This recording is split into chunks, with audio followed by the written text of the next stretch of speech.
এইফালে বিয়া এখন খাবলৈ যাবলৈ ৰেডি হৈ আছোঁ। প্ৰথমতে মেকআপটো কৰি ল'লোঁ। সদায় মই মেকআপ কৰাৰ পিছতহে মানে ড্ৰেছ পিন্ধোঁ। এইফালে মই চাৰিয়ে পিন্ধি ল'লোঁ।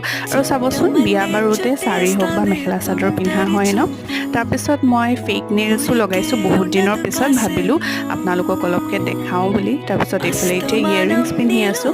মোক বাৰু কমপ্লিট লুকটোত কেনেকুৱা লাগে কমেণ্ট কৰি জনাব দেই আপোনালোকে।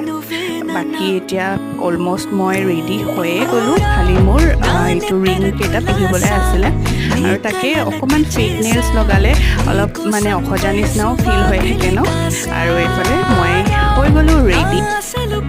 এইটো আছিলে মোৰ ফাইনেল লুক, আৰু মোক কেনেকুৱা লাগিছিলে কমেণ্ট কৰি জনাব দেই। আৰু এটা কথা, আপোনালোকে যদি মোক এতিয়ালৈকে ফেচবুক বা ইনষ্টাগ্ৰামত ফ'ল' কৰা নাইকিয়া তেন্তে ফ'ল' কৰি দিব।